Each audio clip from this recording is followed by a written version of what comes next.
Hey, this is MassX with a brand new Marvel Mystic Mayhem video.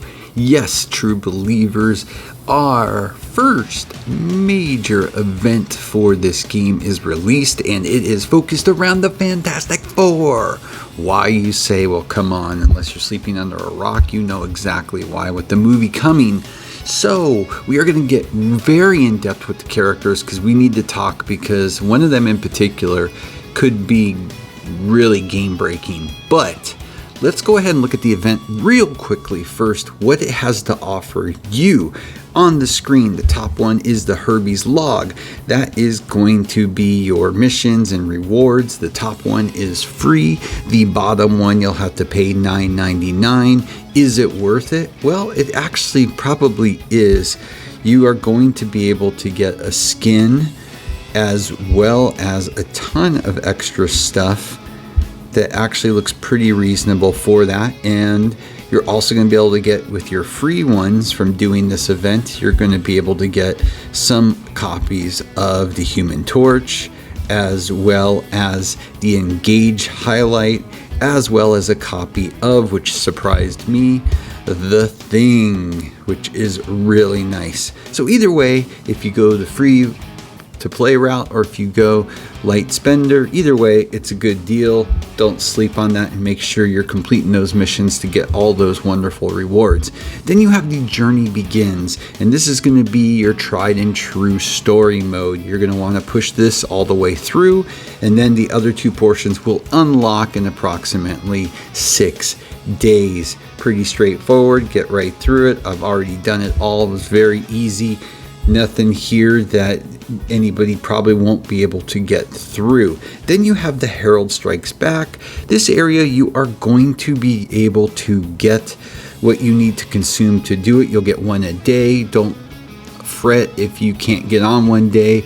You'll have your one from the prior day for the next day, which is nice. It's basically your type of boss mode. Easy and hard. It's going to show you what you can get in both easy and hard mode. You're going to get your Herbie's gear, which you're going to need. So make sure you are doing that daily. And then last but not least, we have the Circuit Challenge. You basically just are going to do this little maze. We'll go ahead and get into this. You start the game, and basically you're trying to get Herbie into where those arrows are, and based on the character you have, they do different things. For instance, the Reed Richards character, we'll just go up here and I'll show everybody. You go up here, you point there, you go ahead and hit the 4 to activate his skill. He pulls Herbie. Now you need to get Herbie all the way over there. Really nothing crazy, super easy, and just a little side game for you to do to earn some stuff. But that's the basics of what our event involves. Now the big question is, and actually before that big question, let me just say the story portion and graphics for the Journey Ends, I didn't want to ruin it for anybody, so I didn't show it, is really good. Don't hit skip. It's actually really good, especially the graphics part of it. And you'll have a surprise extra Fantastic Four characters in there too that are part of the story.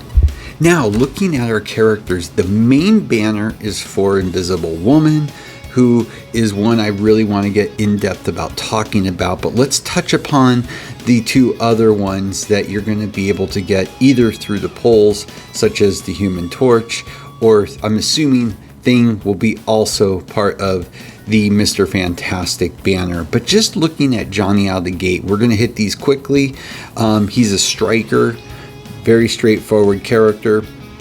His skills, he basically has a range of 4, energy cost of 300 at level 7, deals damage to enemies in the target area, and applies burning for 10 seconds.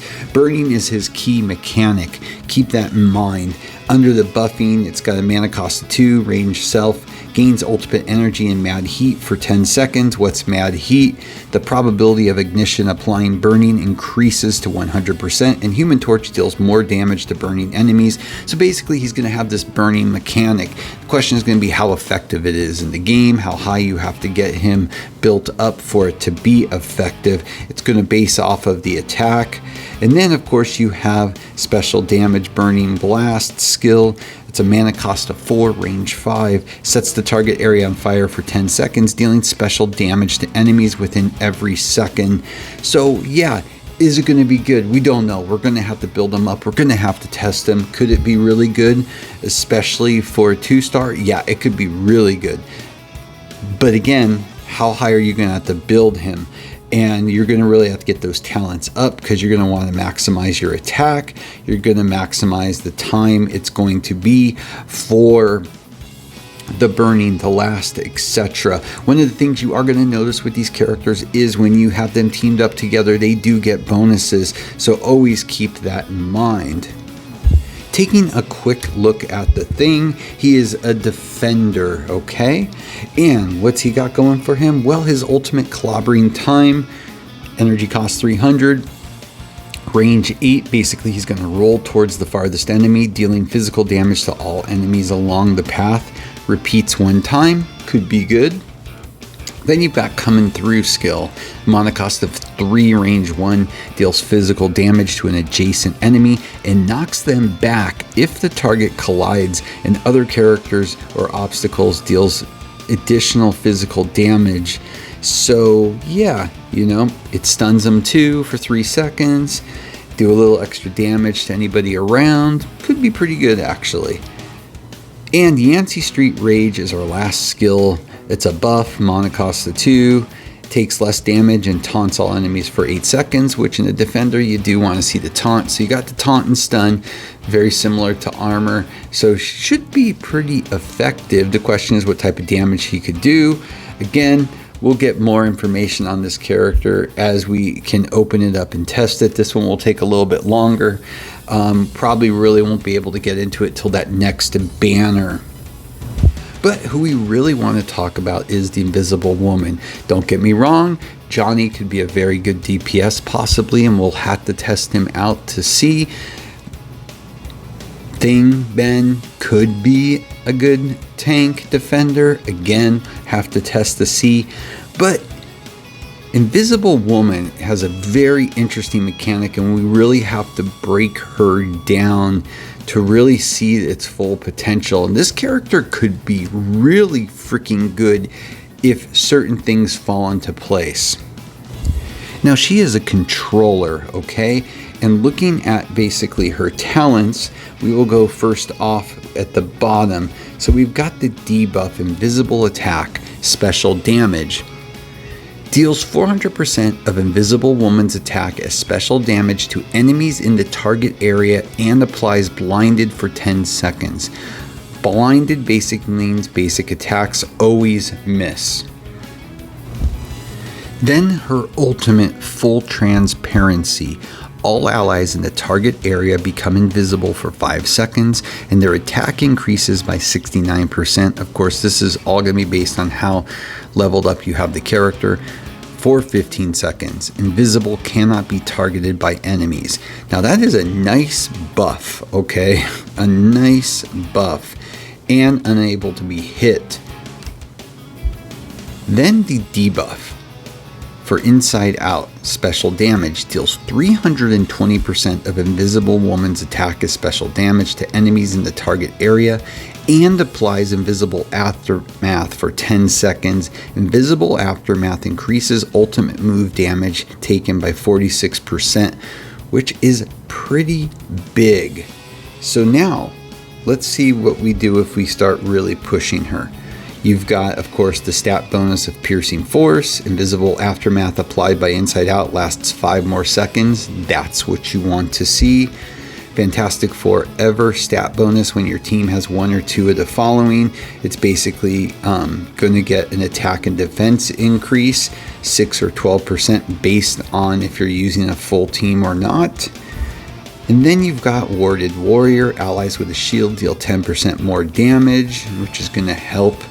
And then you've got Force Shield. At the start of battle, all allies gain a shield equal to Invisible Woman's attack, which is crazy at 384%. And then you've got the Energy Field that deals 45% of Invisible Woman's attack as special damage, and that's the basic. Then looking at her Soul Saga, you really start to see the pieces really fall into place. For Heart 1, Allies gain 30 ultimate energy on defeating an enemy affected by invisible aftermath. That's big, okay? That is big if you set this rotation up properly.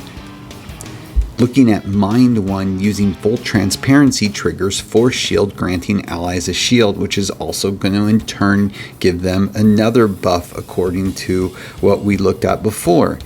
Under Heart 2, you get that attack increase, which is going to be crucial because everything is scaling off of her attack. Then you have Heart 3, Allied Invisible Woman, Mr. Fantastic, Human Torch, and the Thing deal 30% more damage to enemies affected by invisible aftermath. So now you're getting more damage. Let's go to Mind 2. Energy generation increases by 30%. Yeah, you heard me correctly. So now she has multiple places for energy regeneration. So she should be cycling fast. And then you've got Mind 3, increase the radius of inside out.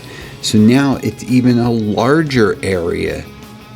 And then last but not least, if you're lucky enough to get her to Soul, full transparency also increases the ultimate move damage of allies in the target area by 40%. Another buff. And I think you can probably see where I'm going with this character. The key is going to be how far you can level her, first off, because let's be honest, this only all starts to really fall in place the more you push her, and the question is going to be, what's the optimal place to get her at?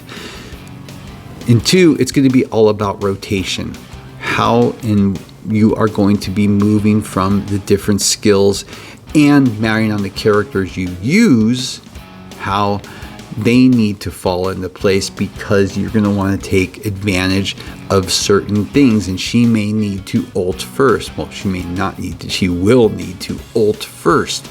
So it is going to be interesting experimenting with this character and really to maximize its use with not only Fantastic Four characters, but how accessible will it be if you use a team that it's just her with nobody else. And at this point, we still don't even know exactly what Reed will do. Reed may complement her or vice versa even more, and it may turn out to be a tandem of both Invisible Woman and Mr. Fantastic just being crazy, because Mr. Fantastic screams he is going to basically be fast. And if he's functioning at a very high attack speed, and then you have Invisible Woman doing these rotations and buffs and more energy generation, it could be pretty cool if it works out properly. But that's all speculation right now. But on its face, Invisible Woman looks like she can be incredibly potent. The big question is going to be A, testing her, how high she has to be effective, B, what that exact rotation is going to be, and C, how effective she's going to be when she's used with not other Fantastic Four characters. Will she be just as effective, or does she really need to be paired with another Fantastic Four character to really accentuate what she has to offer? All questions we're going to figure out this week as we continue to build and test, and I will come back around with a video on that. But yeah, I'm pretty excited. I think this is a great event. I think this first look at these characters are awesome. Can't wait to really dive in. So with that, as always, please like and subscribe. It helps a lot, and have a great day.